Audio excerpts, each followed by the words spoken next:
G'day legends, welcome back to Roadside, presented by Zwift.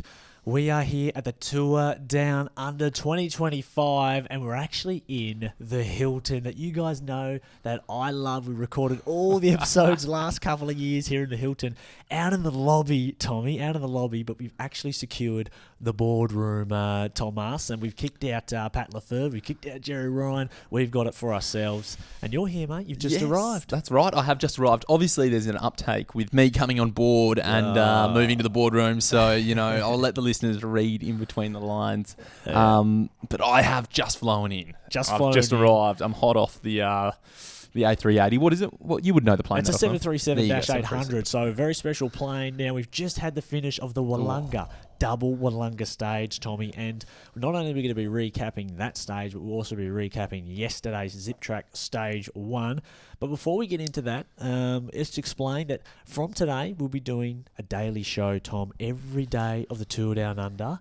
We'll be recapping and unpacking the stages. We'll be talking a little bit about Pro Velo as well. Yes, Rattle, Gravel, doing a lot. You can watch us on YouTube, Tommy, in 4K. Yes, right? yes, absolutely. And, of course, your favourite podcast player, Spotify's, your Apples. Click the bell and follow us on Instagram at thepressroompodcast because that's sort of where we dominate all the socials. Give us a bit of feedback as well. If you're on the socials, there's always quips and little quirky comments that we sort of leave out to dry. So, by all means, don't refrain. Don't hold back. There's plenty of stuff. And, of course, we're here thanks to Zwift. And this is Roadside, presented by Zwift. And we've got the recaps for Stage 1 and 2 right after this.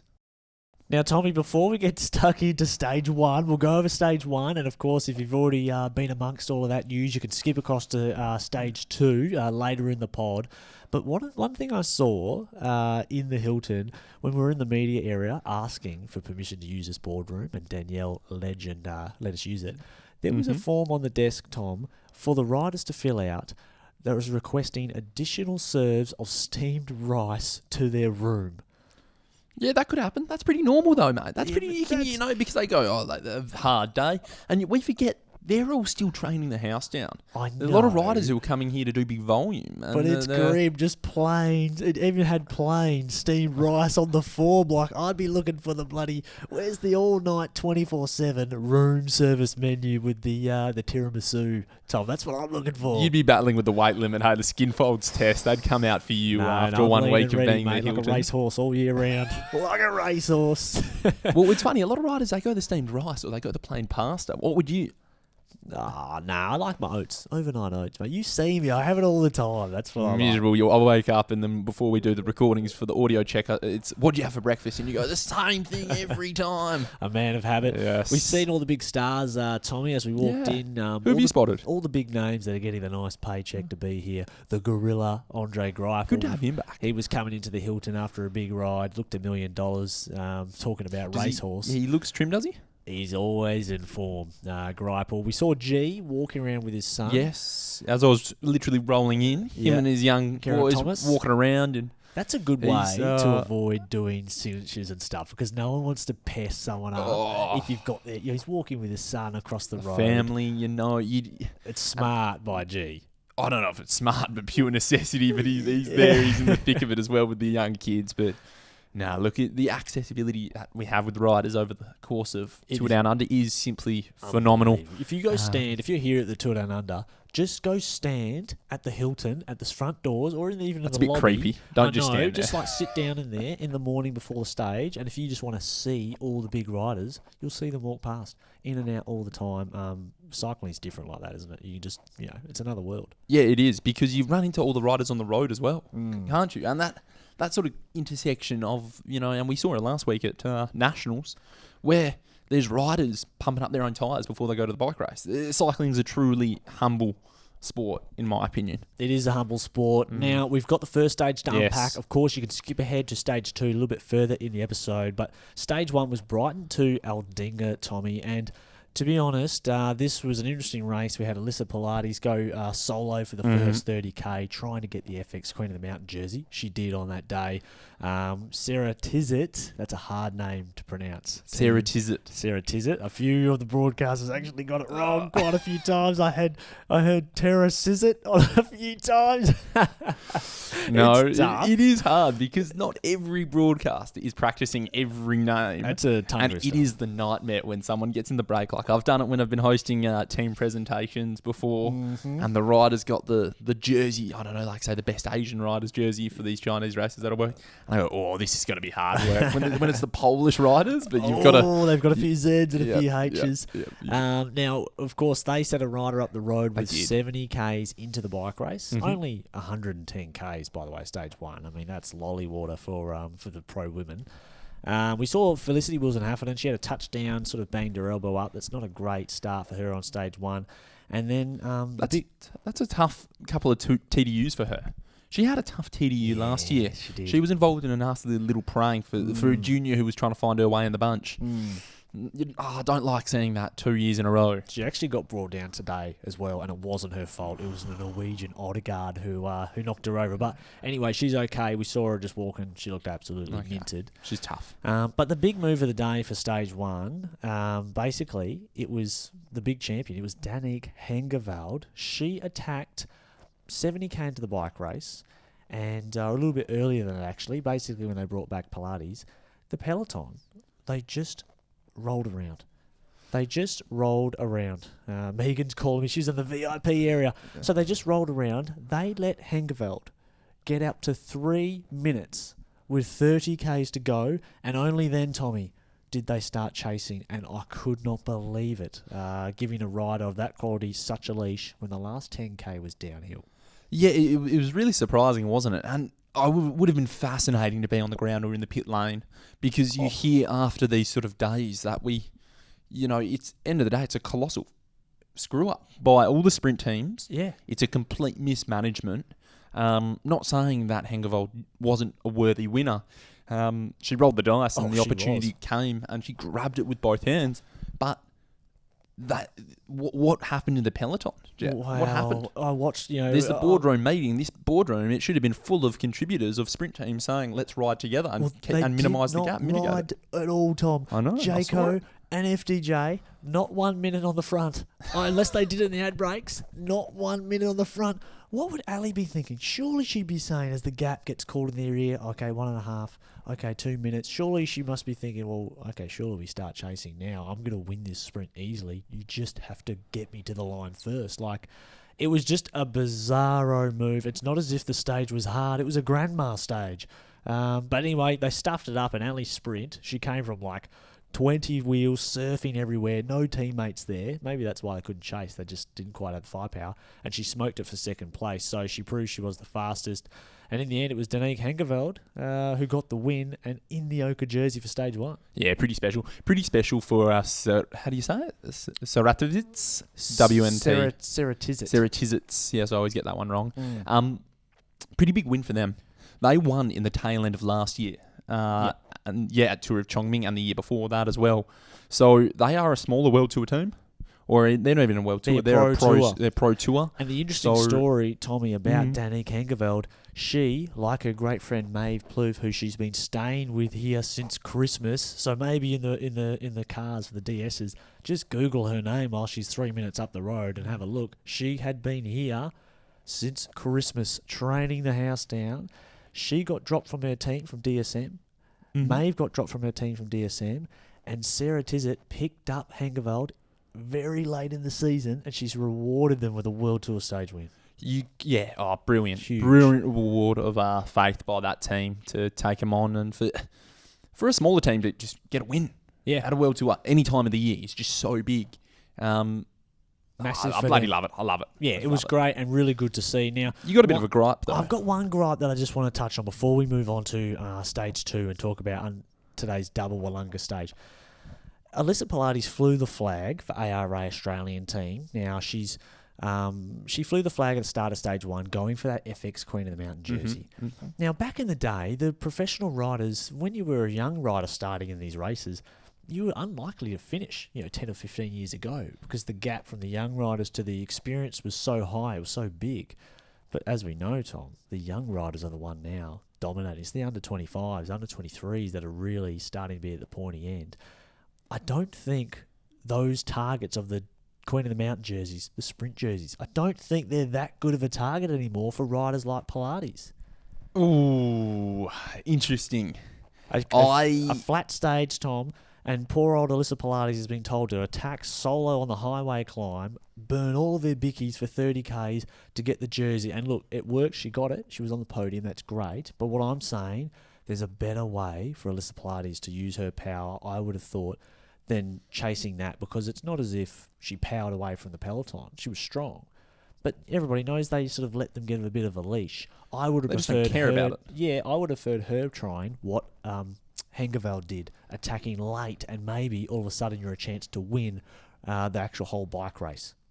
You know, I just think there's a better way to go about it. Yeah, potentially. You're not wrong.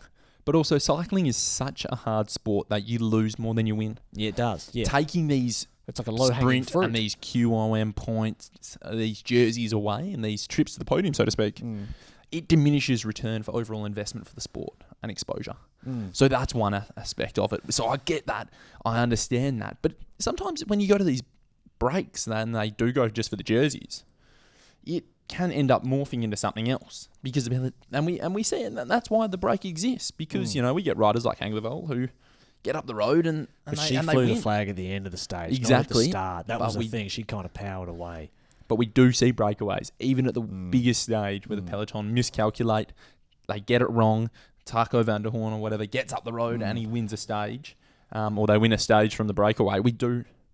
It still does occur. No, it does. It definitely does. And you've got to try. But the thing with Alyssa was she was cooked once she got to the KOM. Yep, okay. The QOM. That was the disappointing part. It wasn't as if she got reeled back in. She was melted because she'd been riding so strong for the first 30Ks. I just would have loved to see what she could have done with that power even on the Queen of the Mountain, the last 2Ks for that part, even if she attacked at the bottom, strung the peloton out on TV, there's people looking for gaps, then team managers for other teams who might want to sign her could see her, she's got some power, she's lining out the bunch, she's dropped our riders. Maybe she doesn't get over the top, but I feel like that could be more meaningful to team managers looking to sign a rider like Alyssa. You know what? While we're here, we might put that to... We should put that to a director. I'd be very interested. Let's ask Stephen. Yeah, Mr. absolutely. Gallagher, last Canyon SRAM team director. Yeah, because he is a rider as well, and a director and a coach who sees the riders comes through the Sensational Zwift Academy. Oh yeah. So he sees both ends of it, the numbers and the race style as well. Yeah. So we'll put it to him. We'll get back to you. Alyssa, you got homework to do, mate. Yeah, I do. She belongs up. It was a very strong ride. Now, we've got our stage 2 coming up right after this. This is Roadside, presented by Zwift. Now, Tommy, of course, we're here for the magic of Zwift, who sponsor the young riders' jersey, the white jersey, beautiful with the orange Zwift logo. You'd want to be in the white jersey, hey, in the heat over here. I was getting roasted just walking here. So Pilates if you're in that jersey, Alyssa was in both. She was in the Queen of the Mountains on stage 1 and the Zwift Young Riders, and I noticed on stage 2, she had the Queen of the Mountains took precedent over the Young Riders jersey because she had the mountains on. She had both, yeah. And she was loaning off the others. So interesting that was the one that takes precedent. But nevertheless, Megan, luckily, because I'm in the village, Tom, she got to go on the VIP car for the double Wollonga stage today. Yeah, what a day you could pick it. Hey, we'll have to pick our brains later on tonight when the criterium's on. Obviously, this will come out a little bit, maybe later over the evening. Tomorrow morning it'll come out. So okay. Today of the third stage of the women's. But yes, do you reckon she had a ball? She had a ball. I saw the stories on our socials. She took over the account. They got to go up to the breakaway today behind Ali and Ali in the break. Do you reckon she had her head out the window, just like absolutely just feeding it to them? Just absolutely. She was handing out gels and all sorts. So a big thanks to Zwift there. We've got our Zwift party. Yes, we do. At the MAP Specialised area at 6 p.m. on the 21st on Tuesday. So make sure you join us there. The MAP store, they're going off with their MAP kit, their MAP rides. So it's in that location, by the way. So 21st of January, the Zwift party, 6 p.m. Don't miss it. But Tommy, Health Partners, Women's Stage 2, unleaded Wollonga. What a cracker. Yeah, it was a doozy, wasn't it? Hey, really the stage that has elevated this whole race, hasn't it, with the double ascent of Wollonga. Ali Wollaston, she showed her form. She jumped across, a 1 minute gap solo. Oh, it was impressive. To Ali Anderson. Ali Anderson, I mean, the ARA again. It was Alyssa yesterday doing the work on stage 1. Ali Anderson flying the flag, double attack, one at the start, Then Maeve went. She got a bit of a gap. And then Ali went again. And Ali Wollaston bridged 1 minute. And there was 2 Alis up front with 40 Ks to go.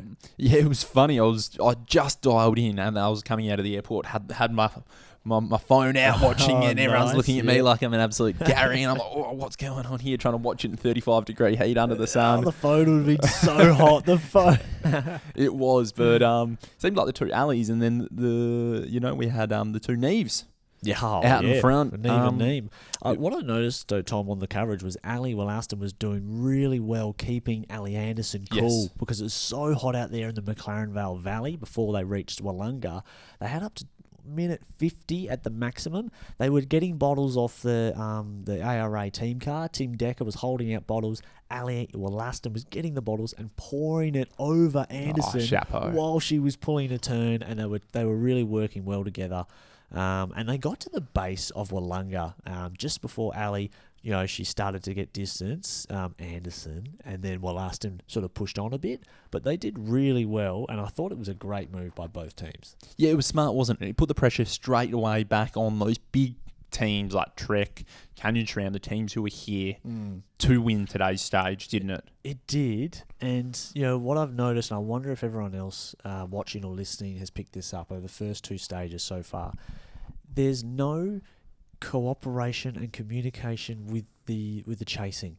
As soon as someone attacks off the front, there's no team that goes, okay, we've got the favourite, we'll chase, and they put on the Tim de Klerk, or the Julian Vermont, or just that horse, your Niels Pollitt. There's no just automatic, okay, here comes the big bus to start keeping the brake in check. And watching the coverage, it's clear that there's just, when the rider doesn't exist, the big truck to keep the brake in check, well, then it's, I guess, down to the teams to commit, a rider each, maybe the big favourites, 1 rider each.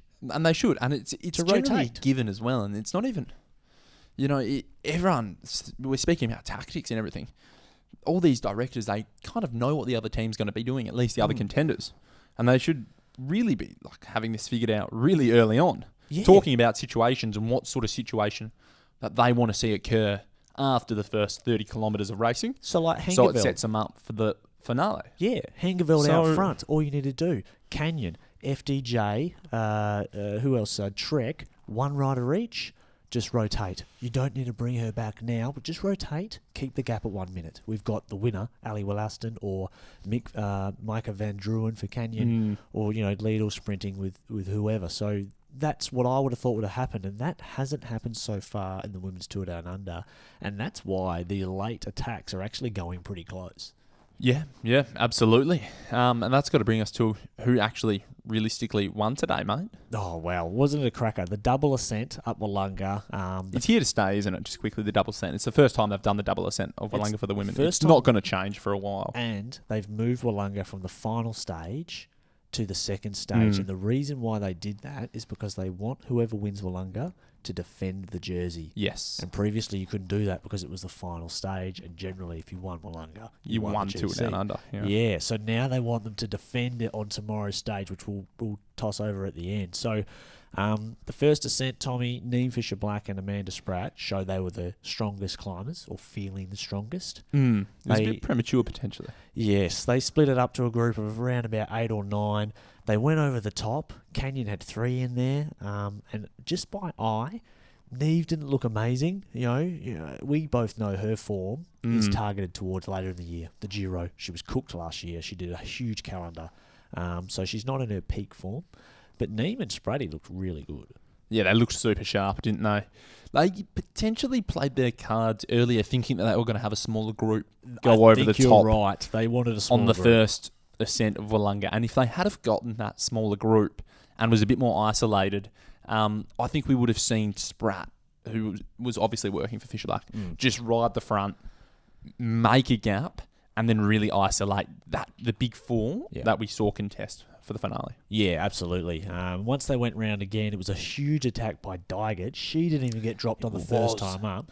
Dygert, they need to find a way, Canyon SRAM, to use her more effectively, because it is clear Dygert is the strongest woman in the race. Of course, not every terrain suits her.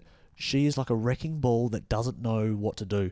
She's so strong. She was pulling too strong yesterday for chasing down Hengeveld. She had no one with her. She was gapping riders in the chase. Then looking back, 10 gap wheels, 10 rider gap between all the wheels.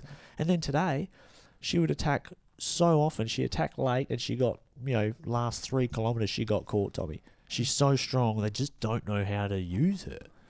Yeah, you almost it's like a high pressure hose. You've got to find the right sort of fastener to just kind of mitigate the pressure a little bit, because if she's doing that, and that can really disgruntle other teams when you've got someone who's so strong and every time you're on the front chasing with, say, Dygert, and every little kicker, Dygert just has that ability to just grind a bigger gear or just, stand up at the pedals and get over those rollers. You fast very quickly lose any support to be able to chase. Her final attack was fantastic, really well done, and in the end Spratty closed that one down, and we had sort of a group of 5 or 6 contesting the last, the final hill. It was perfect for spectators, and at the start it looked like the Neve and Neem Fisher Black show. They were going 1-2, 1-2 all of the while. Naomi Rug and Silky Smoulders just sat in the wheels while the 2 Aussie and Kiwi Titans just nuked each other. Yeah, it was, God, I thought it was going to come out of the 2 younger ones, the 2 Neve. So did I. We all did. I realistically thought, I'm watching it on my phone in the blazing sun, I just thought this is how it's going to unfold. But what a ride by Rug. She just played kept perfectly on following. I initially thought that she was too eager to follow. And chase. Because Smoulders was very quick to let her do that work and chase back every time there was a little bit of a gap that opened up. Yeah, it was. And then once Naomi and Rug went, you kind of thought maybe Neve and Neem were sort of looking at each other. Yeah. Oh, no. They melted themselves. And, Naomi and Silke got away. And really, Silke Smoulders, she only really just got on the wheel for a moment. And Naomi rode away in the Swiss National Champs jersey for EF Education Oatly. And she won a huge win. Oh, it was massive World Tour win. What a way to start your season. Oh. And now they're in the box seat to be able to defend. Quickly though, Smoulders, what a great ride.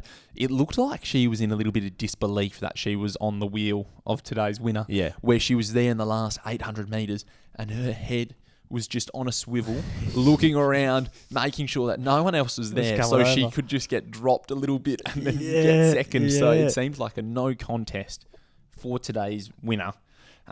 It just, the last K, it just seemed inevitable that she would just ride away. Yeah. Or at least the last 800 metres, 500 metres, 500 metres, that she would ride away by herself. But very impressive. Amazing results last year, I have to say. I looked her up.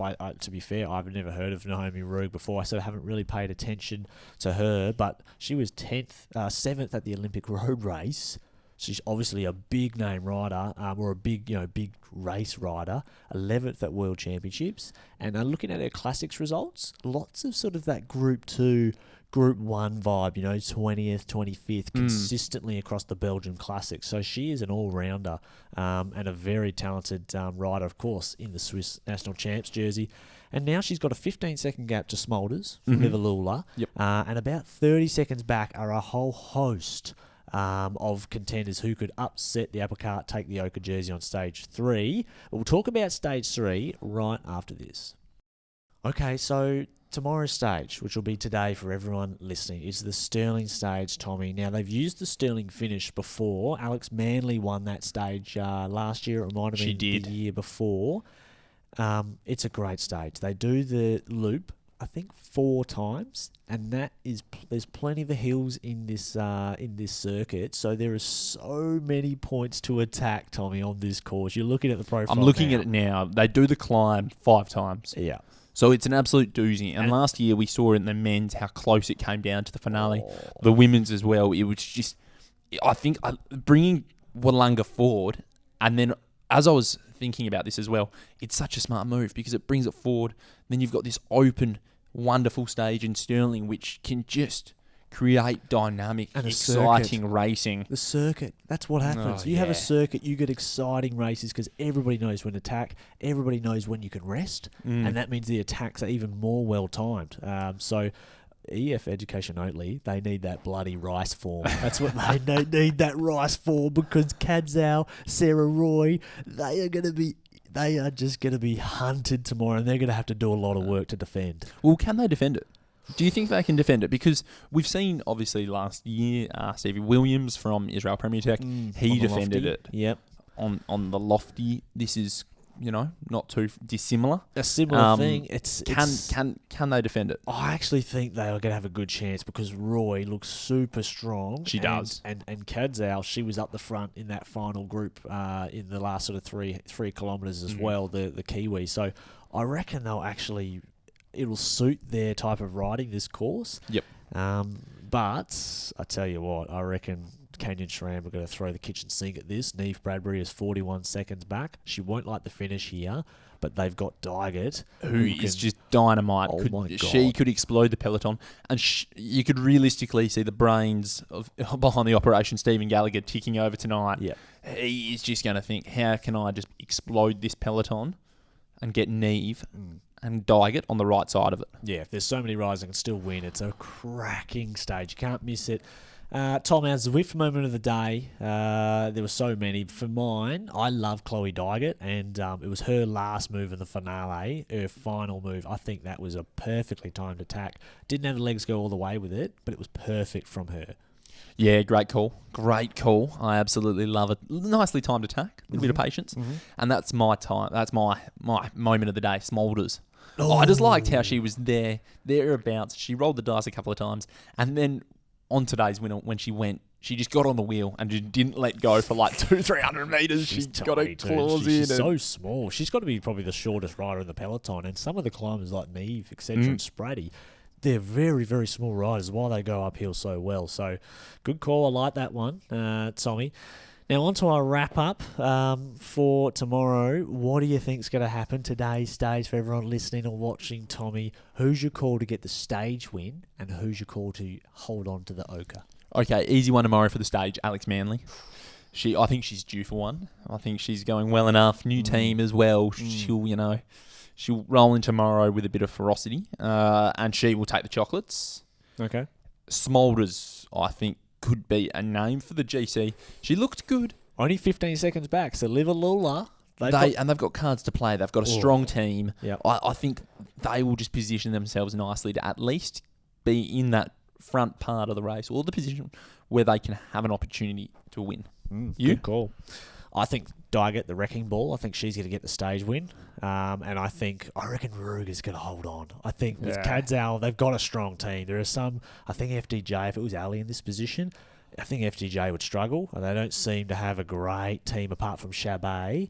The rest of them maybe not quite in form, but I think EF Education Oatly, which by the way, Oatly milk, it's pretty good stuff. You love it, eh? You drink it by the gallon. I like an almond milk. I'm an almond milk man, right. But Megan likes the yolk. So I think Rug will hold on, the Swiss champ, and Dygert will just go crazy at the Stirling stage. But it's going to be a cracker. We've also got the Pro Velo Criterium. Tommy will be commentating that. Yeah, we're going to be down there tomorrow night. Park. It's going to be good. Victoria Park. And we've got the Criterium happening in an hour's time. So tomorrow's episode, we'll be talking about the Crit, Pro Velo Stage 2, and previewing the men's stage 1. And looking back at the women's final stage. Absolutely. Oh, mate, it's all happening here. Yeah, it'll be a jam-packed stage from the boardroom here at the Hilton. This is Tom and Jet from Roadside. We'll see you for the next episode tomorrow.